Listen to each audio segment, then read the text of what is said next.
What's going on, everybody? Derek J407 back again, this time to talk to you about Ring of Honor's Best in the World pay-per-view, live from Baltimore, Maryland on June 29th, 2018. A top-to-bottom really strong show. A lot of great matches all throughout.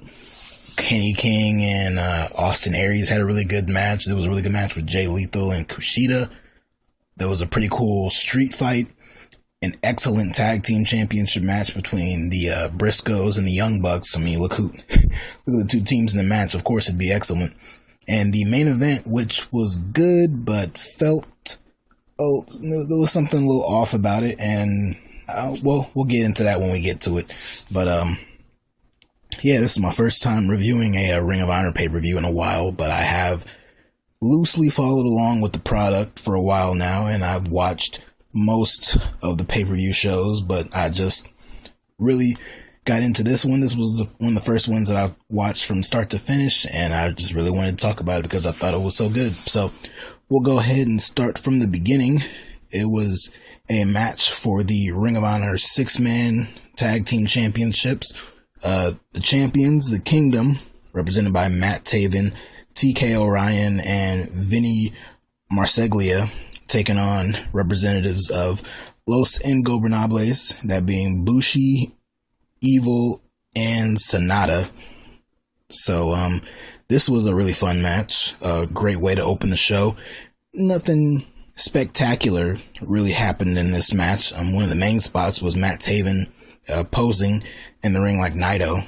That was one of the biggest spots, but everybody did their part. Of course, you know, you got guys like Sonata and Evil from Los Ingobernables, and the guys from the Kingdom are really good too. In the end, though, it was the boys from the Kingdom who got the win. They hit their Rockstar Supernova move, although all three of them usually hit it, but I think it was only Taven and Orion who got to hit it, because I think Marseglia got hit with the mist from Bushi, I believe. But the Kingdom retain, and they are still the 6-man tag team champions.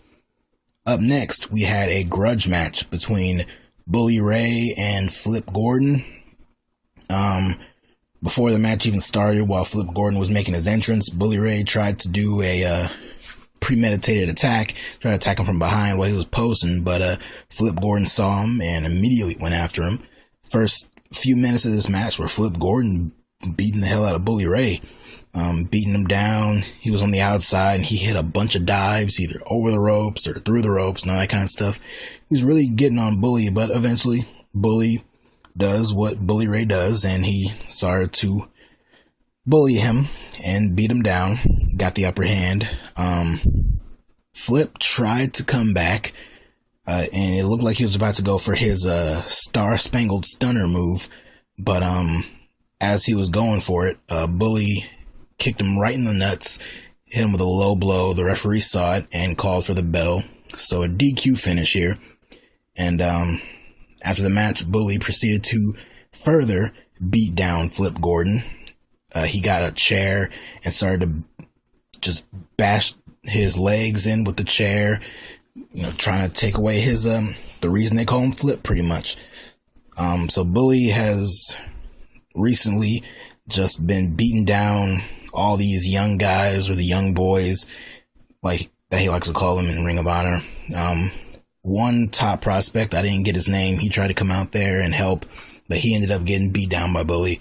Cheeseburger, who had a feud going with the Bully, I think heading into, actually no, coming out of a WrestleMania weekend. They had a match, I think at the War of the Worlds show, but yeah, so he tried to come out, and all these people tried to come out, all these young boys, like Bully Ray calls them, which that's what they are, but they tried to come out there and help him, but Bully was, you know, beating them all down. And then Colt Cabana, who was on commentary, he got up from the table, came out with a chair. When Bully threatened to put Flip through a table, he kind of intimidated Bully, and, you know, of course, Bully left the ring and went to the back, and that was the end of that. The crowd was going crazy for Colt Cabana.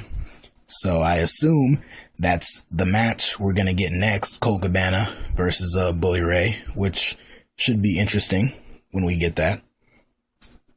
But hey, it's good to see Bully Ray living up to his name again, being a bully. Hopefully we can see this gimmick kind of stray away from the smaller guys and go a little bit more up the food chain. Not too much. I'm not saying I want to see him challenge for a championship, but see him do a little more. But still, not much to the match itself, but it was more of an angle than a match anyway. That sets up a Colt Cabana Bully Ray feud, so we'll see how that goes. Up next, we had an 8-woman tag team match. The Women of Honor represented on this show. We had the team of Odo Tai, I think that's called, or Ado Tai or something. I'm not sure how to pronounce it, but it was the team of Hazuki, Kagetsu, and Hana Kimura, and they were teaming up with Kelly Klein, and they took on the team of Mayu Iwatani, Jenny Rose, Tenille Dashwood, of course you know her as the former Emma from WWE, and Sumi Sakai, the inaugural Women of Honor champion. So, much like the opener, there wasn't a whole lot to this match, but it was really good. Nice to see the women represented on a Ring of Honor pay-per-view like this, and they had a really enjoyable match. A lot of great spots. Of course, Tenille Dashwood, just absolutely beautiful. Absolutely beautiful. I saw some people on Twitter who were at the show saying how much more beautiful she is in person. I can attest to that. I've seen her wrestle in person. I was at WrestleMania 32, and I got to see her in person there. I think I saw her face to face at Access or some kind of signing or something like that. I bumped into her somewhere that weekend, and she is gorgeous. She is absolutely gorgeous. Many of the Japanese talent in this match, of course, were excellent. The champion, Sumi Sakai, I've seen just a little bit of her. I watched the Women of Honor tournament when she became champion, and I've really been impressed with her. So she did well in this match. But the match ended with Iwatani getting the pin on Hana Kimura, I should say. She hit her with the German suplex pin combo. Hit her with the German, got the pin. So she got the win for her team. I guess the baby faces of the match. So, like I said, fun match. I enjoyed it, and glad to see the women in Ring of Honor getting more time. Up next, we had a match between Austin Aries and Kenny King. A really, really good match here.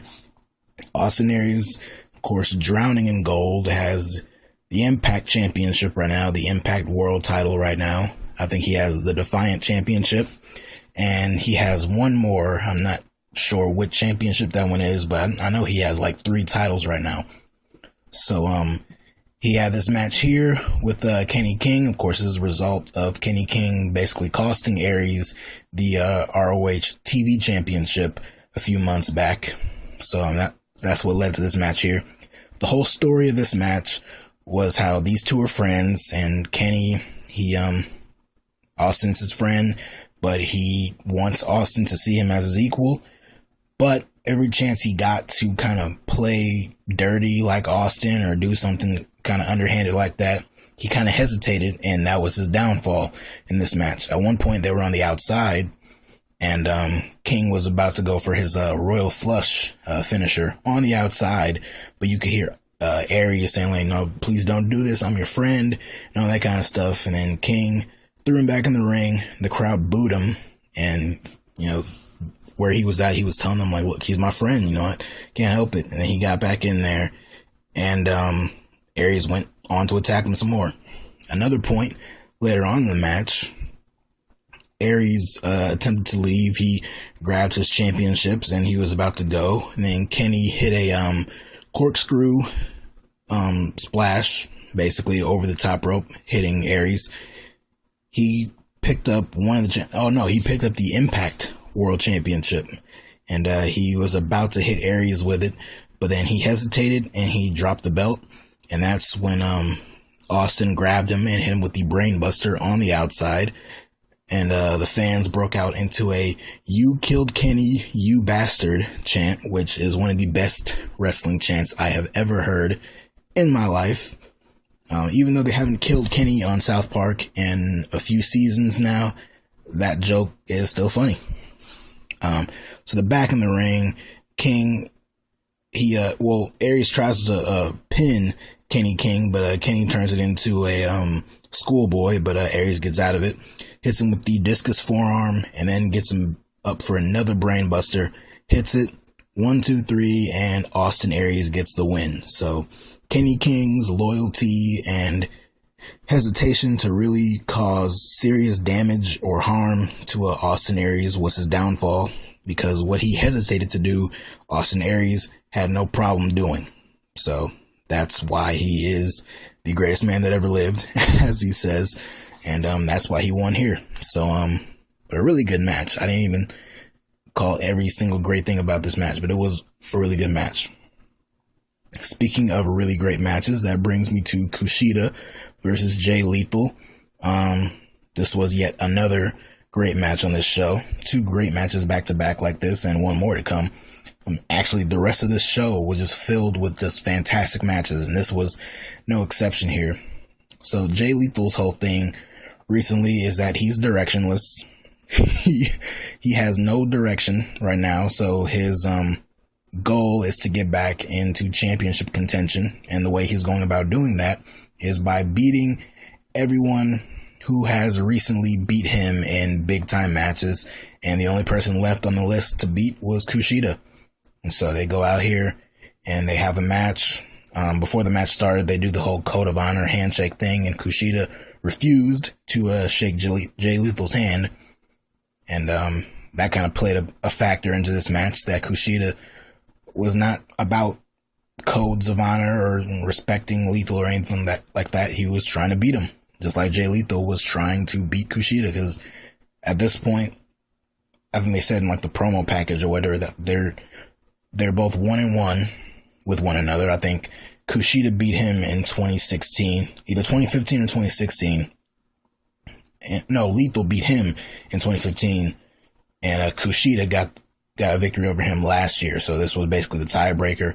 And yeah, they had a really good match. Of course, there were a lot of teases to Macho Man elbows or axe drops or something like that, axe handle drops. At one point, Jay was going for the figure 4 leg lock, even let out a woo for the crowd. So a lot of callbacks to Lethal's past gimmicks, pretty much. Even some from Kushida a little bit, kind of taunting him.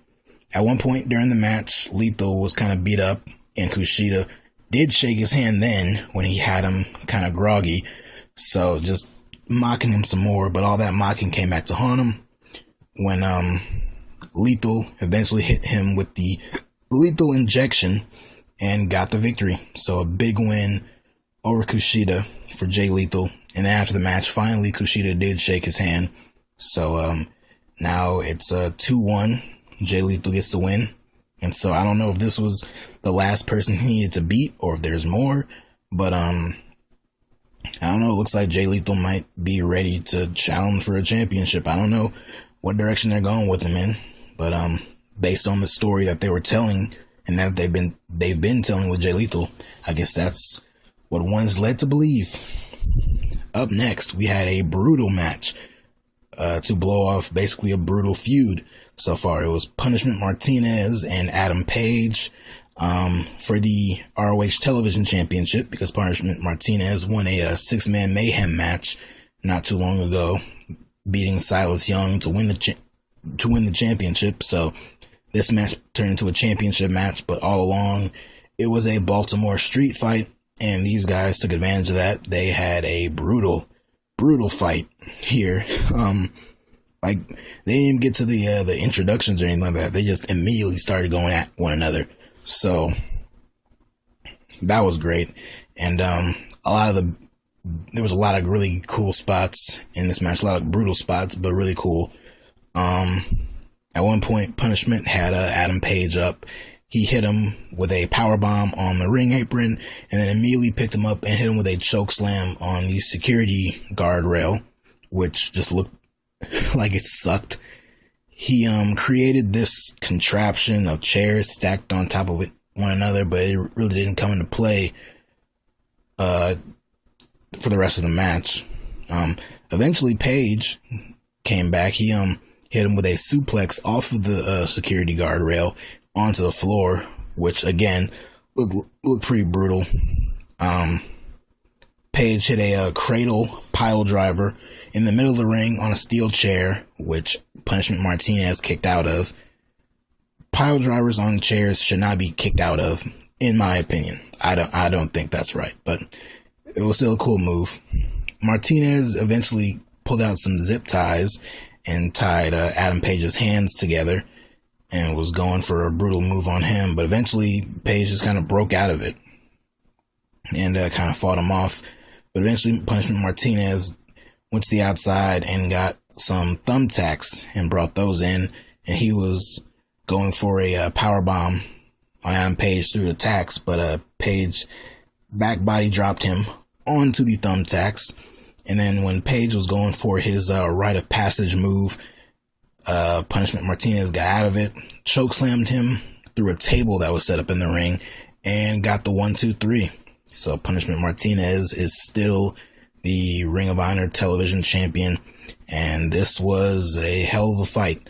There have been crazier fights in Ring of Honor, trust me, much crazier, bloodier fights than this. This was pretty tame compared to how crazy these fights can get, but for this feud, it worked, and it was a fun match to watch. So Punishment Martinez retains, and I don't know where they go from here. Who challenges him next? Silas Young. He was on commentary. He was the one who lost his championship, so I don't know if he's going to get a rematch. I mentioned Jay Lethal, so we'll see where they go.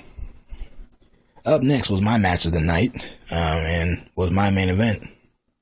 It was the Briscoes defending the Ring of Honor World Tag Team Championships against the Young Bucks, and this was a fantastic tag team match. This is tag team wrestling, which, I mean, it's the Young Bucks and the Briscoes, two of the best tag teams in the world right now. I know the Young Bucks get all the love, but you can't forget about the Briscoes. I know they can easily get forgotten about,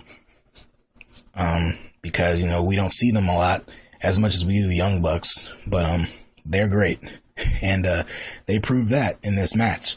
Of course, you're gonna get super kicks, and you're gonna get some down and dirty shit from the Briscoes, but it was a really good match. At one point, the Bucks went for their more bang for your buck. They hit it on Jay, but Mark, who was on the outside, he got up on the turnbuckle as I believe it was Nick was pinning Jay. Mark hit the froggy bow, the elbow drop onto the referee to kind of get him out of the equation. The Young Bucks then hit the Meltzer driver on Jay Briscoe, but it was only good for a 2 count when Mark broke it up. Jay hit a Jay Driller on Matt onto a steel chair. The referee was distracted. Nick was out of the equation, so he hit it on the steel chair, but it was only good for a 2 count, which, I mean, that's the finishing move. Like, why not just end it there? But they wanted to go for their tag team finisher, which was a crucifix powerbomb / neck breaker combo from the top rope. They hit it on Matt. Nick was on the outside. Mark blocked him, and they got the 1-2-3. So the Briscoes are still the champions. I figured since the Young Bucks are already, 2/3 of the 6-man tag team champions in New Japan and the IWGP heavyweight tag team champions, they probably weren't going to put the ROH titles on them. So, but an excellent match nonetheless. My description doesn't even do it justice. This was a great match. And then after the match, SoCal Uncensored came out. That's Christopher Daniels, Frankie Kazarian, and I believe Scorpio Sky. So they came out and it looked like they were about to join the Briscoes in a beatdown of the Young Bucks, because the Young Bucks started to beat down the Briscoes started to beat down the Young Bucks after the match. And then Daniels, Kazarian, and Scorpio came out like they were about to join them. They had a chair and everything, but then Daniels hit Jay in the back with a chair and ran them out. So I guess SoCal Uncensored, I assume Daniels and Kazarian are the next to challenge the Briscoes for the tag team titles. That's basically what they set up here. So that should be a fun feud. But yeah, the Briscoes and the Young Bucks tore it up like they they have the ability to do. So a really fun match here. Like I said, going into this show, this was the match I was looking forward to the most. It was my personal main event, and both teams delivered. And that leads us to the main event for the Ring of Honor World Championship. Dalton Castle defending the title against Bullet Club members Cody and Marty Scurll. Of course, the whole thing of dissension between Cody and Marty going in this match, that played a factor because they didn't hesitate to beat the hell out of each other. In fact, one of the first things they did was beat the hell out of each other right from the jump. And there weren't really too many times where they teamed up on Dalton Castle. I thought that'd probably be a big part of the match, but it really wasn't. And this match was going by really quickly. It was fun, a lot of stuff they were doing, but I was looking, I'm like, man, this match is going by pretty quick. Brandy, of course, Brandy Rhodes was out there in Cody's corner. She tried to interfere, well, not interfere, but distract on behalf of her husband. At one point, she did distract the referee long enough for Cody to hit a low blow on Marty, but it wasn't enough to keep Marty down. Cody eventually put on his ring and was shoving it in Marty's face, and then Marty took that ring finger and snapped it. He didn't really break it, but he does the finger stuff just like Pete Dunne. So he kind of snapped his finger, and then out of nowhere, Dalton Castle comes back in and hits Marty with the bangarang, and it looks like it's about to be over. But then Nick Aldis, the former Magnus from TNA, he comes in and he pulls the referee out. Of course, he is the current NWA champion, and that whole thing is that at the All In show, the Cody Young Bucks Chicago show, he is set to face Cody, and they were going to set up a title for title match, but only if Cody won the Ring of Honor World Championship, because Nick is the NWA champion, so they were going to do title for title. So Aldis was out there to help Cody win, pretty much. Eventually, Marty came back in, and he hit, I believe it was Dalton, with the championship title when the whole distraction was going on, and Cody broke it up, and the referee kicked everybody else out, Brandy and Nick Aldis. So then it comes down to the three guys. They're brawling it out, doing all that kind of stuff. Cody eventually gets some white powder, and he was about to blow it in Dalton's face, but then Marty came over and kind of threw it back into Cody's face. But despite that, he still managed to hit Marty with the crossroads and was about to pin him, but then Dalton threw him out of the ring, covered Marty, but only got a 2 count. And then towards the end, Cody was going for the crossroads on Marty again, but this time Marty reversed it and hit crossroads on Cody, but then Dalton hit the bangarang on Marty and got the 1, 2, 3. So I was really shocked to see Dalton Castle retain. I thought that title was changing hands, and I honestly thought it was probably going to go to Marty. I thought that was probably going to play more into the dissension of the Bullet Club, especially between Cody and Marty Scurll, and that Cody's prepping up to do this whole title versus title thing with Nick Aldis, and then Marty Scurll comes in like the villain he is and kind of steals the championship, but they didn't even do that. And I thought, okay, well then Cody would win it, but nope, they didn't do that either. So Dalton Castle is still the champion. I'm pretty sure Cody versus Nick Aldis is still going to happen, but now no championship is on the line. But yeah, this triple threat was good, but I just kind of felt they rushed through it a little bit. It felt like it was barely 10 minutes, and then once it was over, they cut it off, and it ended right at midnight. So that's just how it goes. But like I said, I really enjoyed this show. It was a great show top to bottom. I had fun watching it, and there was a lot of great matches on it, and it did end strong. So that's about it for me, and yeah, I guess I'll talk to you guys later.